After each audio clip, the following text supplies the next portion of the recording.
Aujourd'hui dans Fist Off, la chronique consacrée aux stars du cinéma d'action, nous débarquons au pays de l'oncle Sam pour un face-à-face martial avec l'étoile montante d'Hollywood, Amy Johnston.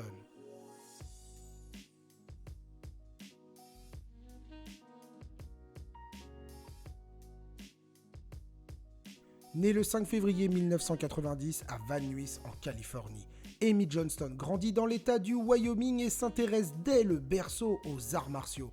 À 6 ans, alors que tu misères à faire 2 passes avec un ballon en plastique, elle apprend l'art du low kick rotatif avec son père.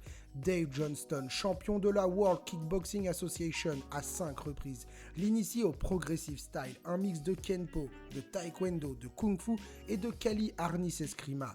Lui inculque le goût de l'apprentissage et lui transmet ce besoin irrépressible de marier les styles. Auréolée d'une ceinture noire de 3e degré, Amy Johnston s'essaye au Wushu, au Wing Chun ou encore au Jiu-Jitsu et fait évoluer son style au gré des inspirations.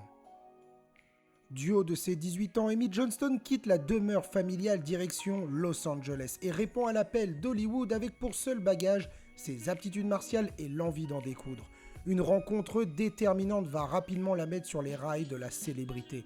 La native de Van Nuys intègre la Thousand Pounds Action Company, une société indépendante de cascadeurs opérant principalement sur YouTube. Sa carrière débute à l'orée des années 2010 avec les courts-métrages Tag Match et Ultra Combo 2 Femme Fatale qui comptabilisent 2,8 millions de vues à ce jour, excusez du peu.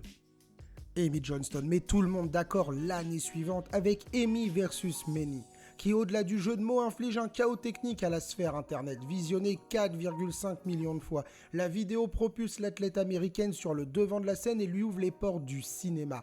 Elle devient en 2014 la doublure cascade de Scarlett Johansson dans Captain America The Winter Soldier après un essai non crédité dans Iron Man 3. Mais Amy n'oublie pas d'où elle vient, d'un internet 2.0 d'où suinte cet esprit viscéral de la rue qui autrefois faisait battre le cœur encore juvénile du cinéma d'exploitation. Entre 2014 et 2015, elle participe à 6 courts-métrages qui témoignent d'un talent certain pour chahuter des mâchoires. Elle incarne ainsi l'androïde C-18 dans Dragon Ball Z Light of Hope, une production de Robo Underdog 2, sous le label Machinima, puis Harley Quinn dans Super Beatdown, Joker and Harley Quinn vs Deadpool and Domino, avant d'affronter à la suite Seth Gus dans Amy vs Seven, un rivant bien plus cinématographique de Amy vs Manny. Le cinéma lui déroule le tapis rouge en 2016 et lui offre enfin ses premiers rôles dans l'inoubliable Purge, Female Fight Squad, mais surtout Lady Bloodfight par Voltage Pictures. Une sorte de remake féminin assumé de Bloodsport qui, sans faire des étincelles, a le mérite de la placer sous la lumière des projecteurs. Par la suite, Amy Johnston enchaîne les projets au cinéma, sur le web, mais également dans le jeu vidéo, en prêtant ses aptitudes martiales et athlétiques à divers personnages. Nadine Ross dans Uncharted 4 A Thief's End, Lara Croft dans Shadow of the Tomb Raider, Senya Tyrell dans Star Wars The Old Republic, Erin Battery Baker dans Call of Duty Black Ops 4, Black Cat dans le DLC The Eyes de Spider-Man, sans oublier ses autres performances dans The Last of Us Part 2 ou encore Marvel's Avengers.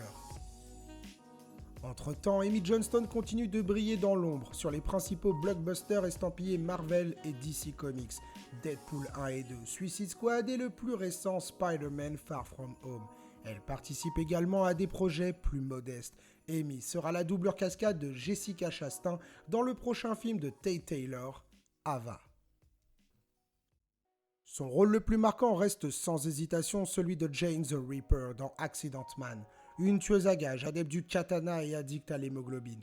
Fun fact, Scott Adkins lui-même, qui produit et scénarise le projet et interprète le rôle principal, avait repéré Amy Johnston dans le court-métrage Amy vs Manny et désirait nul autre que l'actrice pour interpréter ce rôle de meurtrière badass.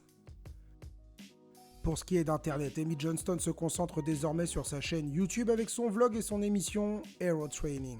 Ses derniers rôles 2.0 mémorables remontent à 2016 avec un caméo dans Street Fighter Resurrection et surtout son rôle de guerrière angélique dans The Gate, une fiction réalisée par Kelly Madison rappelant fortement The Raid avec sa caméra documentaire, son action débridée et la présence de l'acteur Cecep Ariframan, antagoniste de The Raid 2. Définir le style d'Amy Johnston ne serait pas lui rendre justice, tant cette dernière est un caméléon martial capable d'alterner à la volée entre les disciplines et de les fusionner pour en faire quelque chose de neuf. Une chose est sûre, elle compense son déficit de puissance et d'impact par sa fluidité dans l'action, sa maîtrise technique, pour rappel elle a seulement 30 ans, et une courbe de progression à même de filer le vertige. Pour Scott Adkins, Amy Johnston n'est rien d'autre que la nouvelle Cynthia Rothrock. J'y vois personnellement la relève 2.0 du cinéma de baston.